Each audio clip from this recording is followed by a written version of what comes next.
My name is Enrique Andrade, and I was one of the actors for the Corrido of the San Patricios. And I want to share a little bit of my story of what it meant to be in that production and how hard it was to have that production not be concluded because of the COVID-19 virus. Let me start by remembering the first time I met all the cast and the crew that began working, whether it was Johnny Torres, Chaz, Jamie, Jonathan, Paige, and Ricardo, Sherman, Rosa, Kinan. I was very excited to start the rehearsal process because as I began reading the script, I realized that this was a very dynamic, interesting, relevant, and in many ways fun play to perform. And when we did the first reading with Beto O'Byrne of Radical Evolution, as the rehearsal process continued, I began to see shapes happening, and of course with our wonderful stage manager, Michael Cavazos,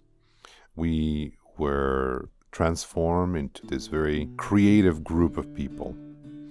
And we began developing a world, developing the story of the San Patricios. The San Patricios were Irish immigrants who joined the American Army in the Mexican-American War of 1846 to 1848. And during the invasion of Mexico, many of those Irish immigrants saw the injustices that were being perpetrated against Mexican Catholics. And so, as an act of courage and moral obligation, they joined the Mexican army, and they became El Batallón de los San Patricios. We all, except for Jonathan and Ricardo, had to be many different characters, and I think that was the most interesting part of the play.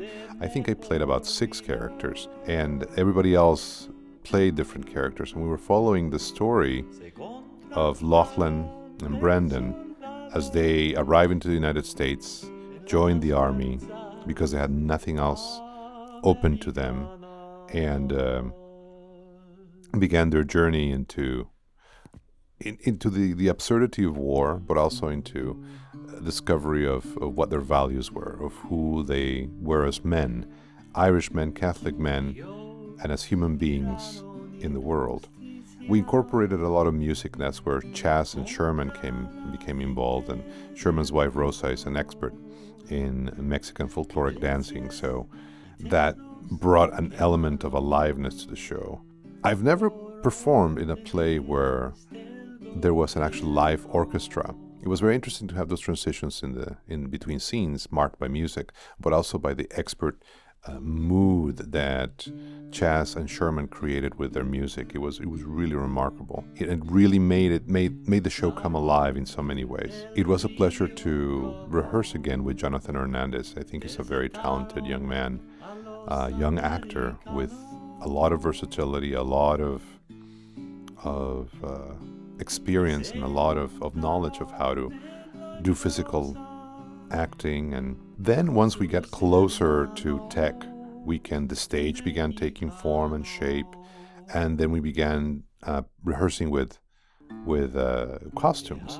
And boy, the costumes began to bring everything to the forefront. Everything became very alive with the colors and the hat choices, and the characters began to be brought to the next level by each one of the costume changes. And then the lights came into play for the transitions with the music and the costumes and the stage, and everything began to come together. When we finished our tech weekend, we were facing the reality of the world outside of us, the pending pandemic, the difficulties of the times that were coming ahead, and we were very unsure as to how we would move forward with the performance. And in many ways, once we got to March 16 and the federal orders for restriction on gatherings, and the state of Oregon restrictions also on gatherings came about, we knew that we couldn't move forward. And that was a big disappointment for me. In many ways, this play, concentrated and intense and wonderful as it was almost like a pregnancy, you know.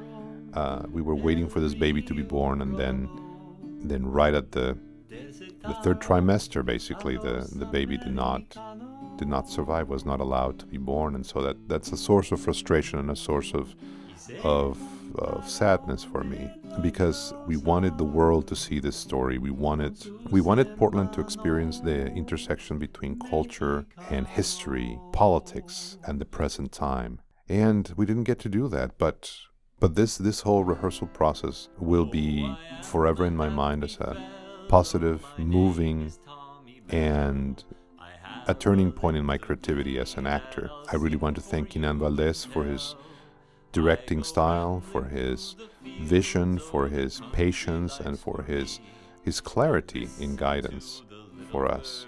And I want to thank also the Milagro Theater for being the artistic home of so many Latino artists in the Portland metropolitan area. Thank you, Milagro. Gracias, Milagro.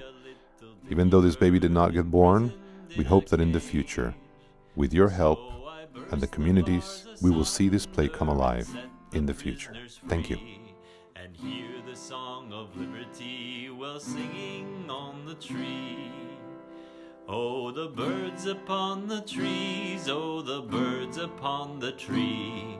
Oh, what a pretty sight it is, the little ones to see. You may talk about your music, the only song for me is the warbling of the little birds a singing on the tree.